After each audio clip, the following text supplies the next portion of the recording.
Bismillahirrahmanirrahim. Assalamualaikum warahmatullahi wabarakatuh. Waalaikumsalam warahmatullahi wabarakatuh. Alhamdulillah, segala puji bagi Allah yang telah memberikan kita kesempatan untuk kembali bersama dalam podcast kali ini. Seperti biasa, saya Ardi Muluk. Dan saya Abu Hazim. Kami akan insya Allah menemani antum semua dalam sebuah pembahasan yang sangat penting dan mendalam kali ini.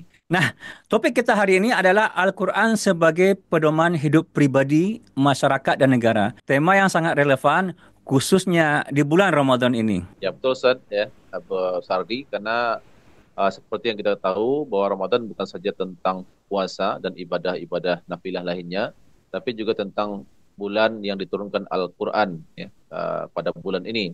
Namun sayangnya itu meskipun banyak kaum muslimin yang membaca dan menghafal Quran, seringkali kita melupakan fungsi utama yaitu sebagai petunjuk atau hudan linnas. Inilah yang ingin kita bahas lebih dalam. Mengapa Al-Quran seringkali hanya dijadikan bacaan rutin tanpa benar-benar dijadikan petunjuk dalam kehidupan kita, baik sebagai individu, masyarakat maupun dalam tatanan negara.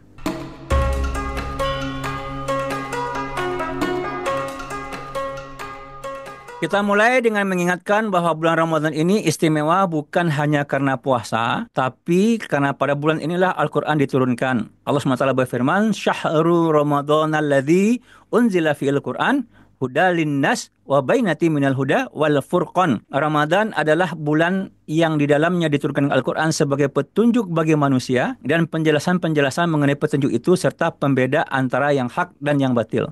Al-Baqarah 185. Ya, ini ayat yang sangat luar biasa ya. Karena di sini Allah Subhanahu wa taala menegaskan bahwa Al-Qur'an bukan sekadar bacaan namun sebuah petunjuk atau pedoman hidup yang sangat jelas bagi manusia, bahkan sebagai pembeda antara yang hak dengan yang batil, yang terpuji dan yang tercela. Betul. Bahkan Allah Subhanahu wa taala menurunkannya di malam yang lebih baik dari 1000 bulan, yaitu Lailatul Qadar. Sebagaimana firman-Nya dalam Al-Qadar ayat 1, Inna anzalnahu fi Lailatul Qadar. Sesungguhnya kami menurunkan Al-Quran pada saat Lailatul Qadar. Nah, kalau kita renungkan, ini menunjukkan bahwa betapa pentingnya Al-Quran itu dalam kehidupan kita, karena diturunkan pada malam yang lebih baik daripada 1000 bulan. Tentu isinya pun sesuatu yang bukan biasa. Jadi kalau kita kita renungkan nih bahwa Quran itu diturunkan di malam terbaik, ya, dibawa oleh malaikat terbaik Jibril alaihissalam kepada Rasul terbaik, dan insya Allah kalau kita amalkan secara kafah itu akan menjadikan kita sebagai umat terbaik. Insya Allah. Sayangnya nih Ustadz, banyak dari kita hanya memperlakukannya sebagai bacaan yang dibaca di bulan Ramadan, tapi tidak benar-benar menghayati dan mengamalkan isinya.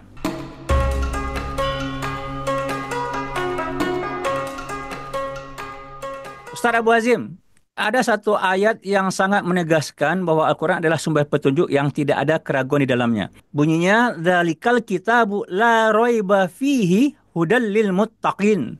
Ya, kitab Al-Quran ini tidak ada keraguan di dalamnya, adalah petunjuk bagi kaum yang bertakwa. Ya, subhanallah Ustaz ya. Jadi artinya kalau kita benar-benar ingin hidup dalam kebaikan dan keselamatan, maka kita wajib menjadikan Al-Quran itu sebagai panduan utama kita dalam dalam kehidupan kita sehari-hari. Ya, tapi kenyataannya banyak orang yang justru meninggalkan petunjuk ini dan lebih memilih ideologi atau pemikiran lain dalam hidupnya. Ya betul Ustaz. Jadi padahal Allah sudah memperingatkan ya bahwa berpaling dari Al-Quran itu akan membawa kesengsaraan. Allah Subhanahu wa taala mengatakan dalam Quran dalam firman-Nya, "Wa man a'rada an dzikri fa inna lahu ma'isyatan dangka wa nahsuruhu yaumal qiyamati a'ma." Siapa saja kata Allah yang berpaling dari peringatanku, maknanya dari Al-Quran, maka bagi dia kehidupan yang sempit dan di akhirat kelak kami akan membangkitkan mereka dalam keadaan buta. Naudzubillah. Ya, nah ini yang sedang kita rasakan sekarang. Banyak orang yang merasa hidupnya tuh sulit, ya, merasa terhimpit oleh berbagai masalah. Padahal solusinya sudah Allah berikan dalam Al-Quran. Nah, itulah yang terjadi.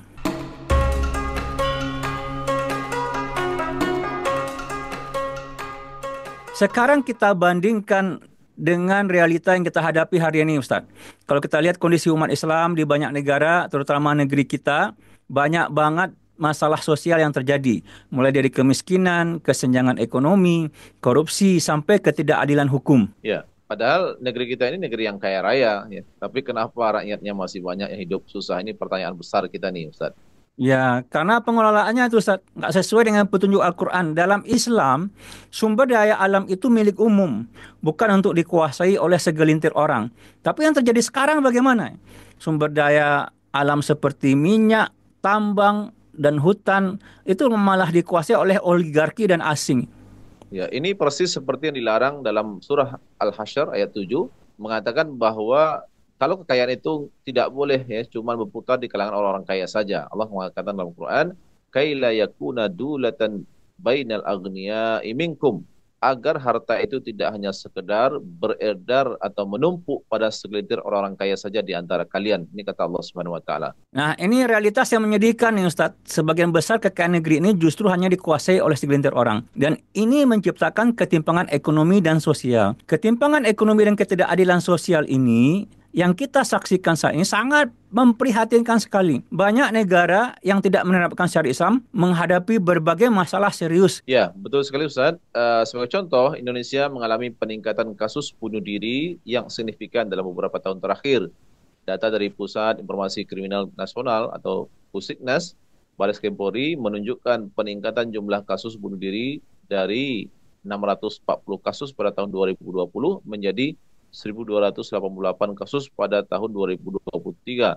Pada tahun 2024 tercatat 1.105 kasus bunuh diri. Salah satu faktor penyebabnya adalah tekanan ekonomi dan kesenjangan sosial yang tinggi. Tentu juga karena kurangnya iman pada diri mereka. Nah, ini menunjukkan bahwa ketidakadilan ekonomi dan sosial dapat berdampak langsung pada kesehatan mental masyarakat. Ketika sistem yang diterapkan tidak berlandaskan syariat Islam, berbagai masalah seperti korupsi, ketimpangan sosial, dan ketidakadilan ekonomi menjadi sulit dihindari. Ya betul, teori-teori dalam sosiologi menjelaskan bahwa ketidakmampuan individu atau kelompok untuk mencapai tujuan yang diinginkan melalui cara-cara yang sah dapat mendorong mereka untuk menempuh jalan alternatif yang menyimpang dari norma, baik norma sosial maupun norma agama. Ini menunjukkan bahwa kejahatan bukan hanya masalah individu, tapi juga refleksi dari ketidakseimbangan struktural dalam sistem masyarakat. Nah, kalau kita lihat di negara-negara yang maju, yang nggak menerapkan syariat Islam juga ketimpangan itu terjadi, Ustadz. Bukan hanya di negara berkembang saja, bahkan lebih parah ya. Meskipun ekonomi mereka maju, tapi rakyatnya menderita secara mental dan sosial. Ya, kita ambil contoh Jepang misalnya. Negara ini dikenal sebagai negara yang maju secara ekonomi dan juga teknologi mereka, tapi mereka juga punya angka bunuh diri yang sangat tinggi, Ustaz. Ya, data dari WHO menunjukkan bahwa pada tahun 2023 saja lebih dari 21.000 orang di Jepang mengakhiri hidupnya karena tekanan ekonomi dan sosial. Di Amerika juga nggak beda saat Amerika Serikat ya, nggak jauh beda. Itu kan negara adidaya itu, bahkan nomor satu di dunia pada saat sekarang. Tapi tahukah kita bahwa setiap tahunnya lebih dari 50 juta warganya mengkonsumsi obat penenang dan antidepresan karena stres dan kecemasan. Nah, ini yang harus kita pahami bersama, meskipun negara maju itu maju secara ekonomi atau mungkin juga teknologi mereka, justru mereka di saat yang sama mengalami krisis sosial dan mental yang amat parah ya. Kenapa? Karena sistem kapitalisme yang mereka pakai hari ini, juga sekularisme, hanya akan memperkaya segelintir orang, sementara rakyat kecil semakin terhimpit, dan kemudian juga dada mereka kosong dari nilai spiritual. Ya, dan sayangnya ini umat Islam juga ikut-ikutan sistem ini.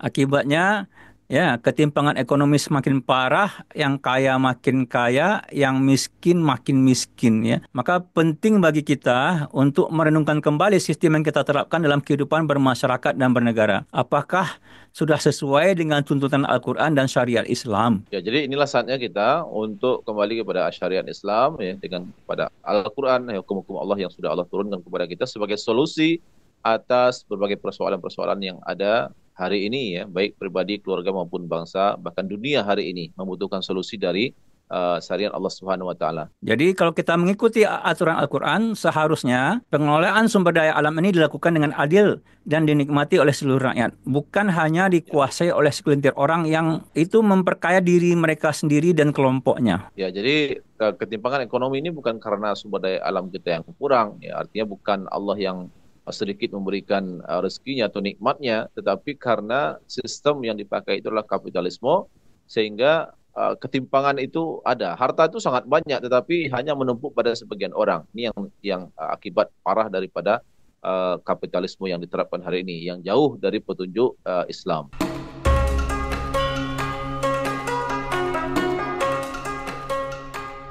Baik, sekarang kita masuk ke pembahasan yang lebih luas. Jika tadi kita membahas bagaimana Al-Quran menjadi pedoman individu dan masyarakat dan adanya ketimpangan sosial dan ekonomi, sekarang kita melihat bagaimana Al-Quran seharusnya diterapkan dalam kehidupan bernegara. Ya, jadi ini bagian yang sering dilupakan oleh masyarakat, oleh umat Islam khususnya ya.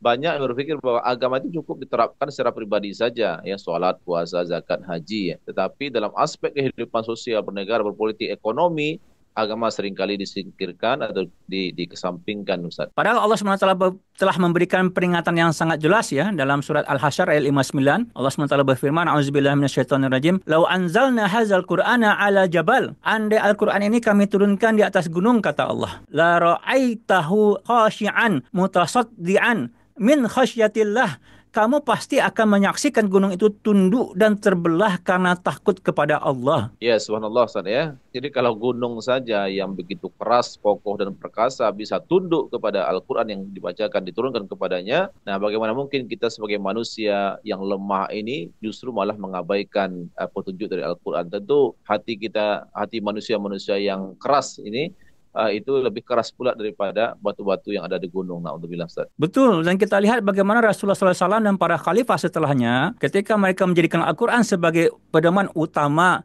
dalam pemerintahan, mereka mendapatkan banyak kebaikan. Semua kebijakan yang diambil oleh Rasulullah SAW dan para sahabat selalu merujuk kepada wahyu Allah. Ya, ya Ustaz. Jadi kita lihat bagaimana Rasulullah SAW, beliau menerapkan hukum Islam itu pasca hijrah dari Mekah ke Madinah, lalu beliau mendirikan daulah Islam di Madinah, dan bagaimana pula para khalifah-khalifah sepeninggal beliau itu meneruskan sistem ini atau mewarisi sistem ini daripada Rasulullah SAW. Salah satu contohnya adalah khalifah yang sangat terkenal, yang sangat masyhur, itu Khalifah Umar bin Khattab radhiyallahu an. Dan pada masa kepemimpinan Umar bin Khattab radhiyallahu an, itu pernah terjadi musim paceklik yang luar biasa. Banyak rakyatnya yang kelaparan dan kekurangan makanan. Tapi apa yang beliau lakukan, Ustaz? Jadi beliau Ustaz tidak tinggal diam, ya.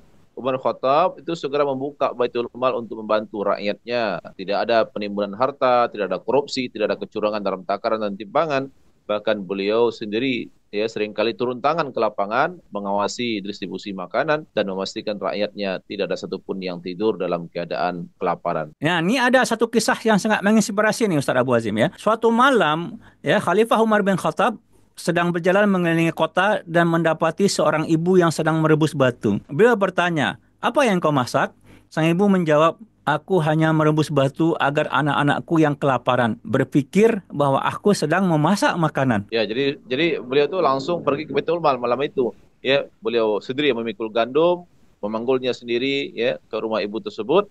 Bahkan beliau juga langsung memasak untuk anak-anak ibu tersebut ya dengan tangannya sendiri. Inilah pemimpin sejati yang benar-benar menjalankan hukum Allah dengan adil karena dia takut akan hisab nanti di akhirat sana. Andai hanya mungkin satu keluarga saja di antara rakyatnya yang kelaparan pada malam itu. Dan hasilnya Ustadz, kemiskinan bisa diatasi pada masa beliau.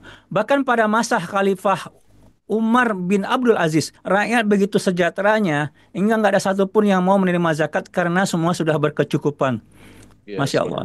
ya. Jadi ini bukti bahwa jika negara benar-benar menjalankan atau menerapkan syariat Islam dalam semua aspek kehidupan termasuk ekonominya secara menyeluruh, itu kesejahteraan, ya, kedamaian, pemerataan ekonomi itu bukan sekedar mimpi, tapi itu sudah kenyataan berabad-abad dalam kehidupan kekhilafahan Islam sepanjang sejarah itu. Nah, namun sayangnya kondisi kita hari ini justru berbanding terbalik. Negeri-negeri Muslim lebih banyak menerapkan sistem buatan manusia seperti demokrasi sekuler dan kapitalisme. Sementara hukum-hukum Al-Quran diabaikan.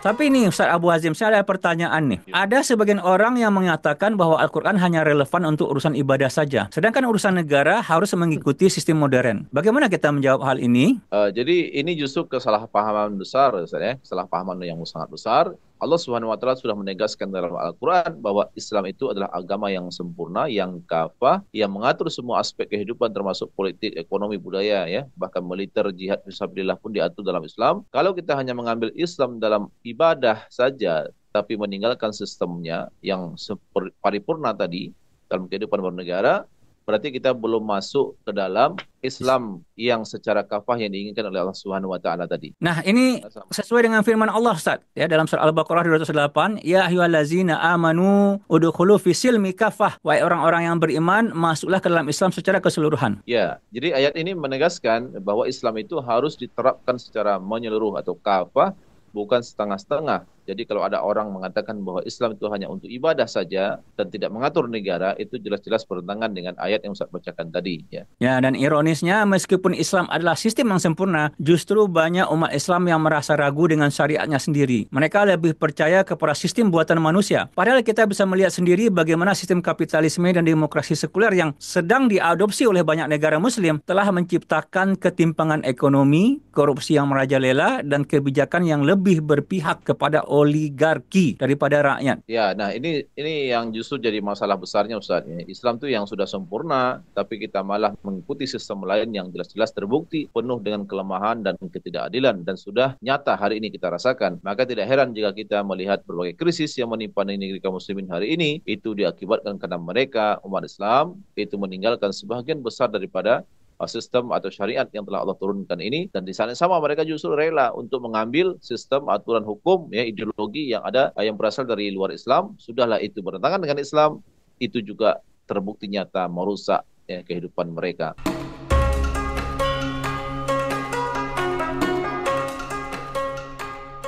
Nah, ini pertanyaan penting nih Ustaz Abu Hazim.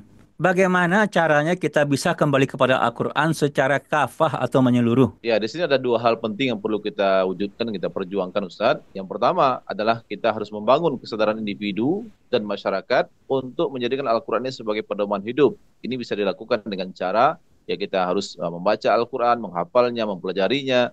Dan yang paling penting bagaimana cara kita menerapkan Al-Quran tadi dalam semua aspek kehidupan kita. Sebab Al-Quran itu adalah sebuah kitab yang menerangkan semua hal. Ya, Allah katakan, wa nazalna alaikal kitab tibyanan likulli syai'. Sebenarnya Allah turunkan kitab ini untuk menjelaskan segala sesuatu. Itu maknanya Islam punya solusi atas semua persoalan, ya, ekonomi, politik, sosial, budaya, pendidikan, jihad fisabilillah, itu semua bisa diterapkan. Nah, yang kedua, semua aturan Islam tadi, syariat Islam yang begitu kompleks, ya, sebagai solusi tadi, itu harus diwujudkan dengan sistem kepemimpinan Islam yang akan menerapkan syariat Islam tadi.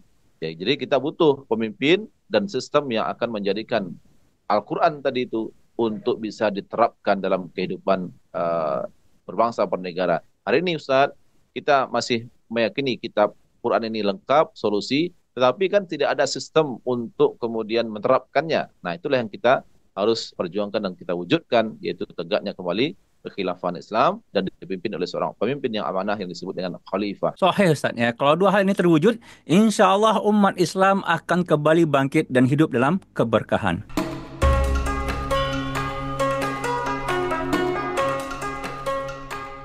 Baik sahabat sekalian, kita sudah sampai pada penghujung podcast kita kali ini. Ada satu hal yang ingin kami sampaikan, kami tekankan bahwa perubahan tidak akan terjadi kalau kita hanya diam menjadi penonton saja. Benar ya, kita harus mulai dari diri sendiri ya dengan belajar dan mengamalkan Al-Quran. Lalu kita tuh berdakwah yang mengajak kepada orang lain, mengajak kepada umat sebagaimana perintah Allah. Karena ini perintah Allah nih, ud'u ila sabili rabbika bil hikmah, ya, ajaklah ya manusia ini kepada jalan Tuhan engkau, ya, kepada al-Islam bil hikmah, ya. Dengan begitu akhirnya umat juga ikut memperjuangkan agar hukum-hukum Allah ini diterapkan dalam kehidupan bernegara. Jadi setelah mendengarkan episode podcast kita kali ini, coba kita tanyakan pada diri kita sendiri, ya, seberapa sering kita membaca Al-Quran, mentadabburi Quran, ya, kemudian juga yang lebih penting seberapa sering kita untuk kemudian mendakwahkan Al-Quran, memperjuangkan tegaknya hukum-hukum Quran ini, sehingga kemudian ini semua bisa terwujud dalam kehidupan kita penuhnya. Baik, ya, silakan tinggalkan pertanyaan atau pesan kalian di kolom komentar atau kirimkan ke sosmed kami. Insya Allah kami akan membahasnya di episode berikutnya. Ya, semoga kita semua diberi hidayah oleh Allah Subhanahu wa taala dan diberi kekuatan untuk kemudian mengemban tugas yang mulia ini, sehingga kita bisa kembali kepada Al-Quran sebagai pedoman hidup kita dalam semua aspek kehidupan kita, insya-Allah. Allahumma amin. Saya Ardi Muluk. Dan saya Abu Hazim, pamit dulu undur diri. Wassalamualaikum warahmatullahi wabarakatuh.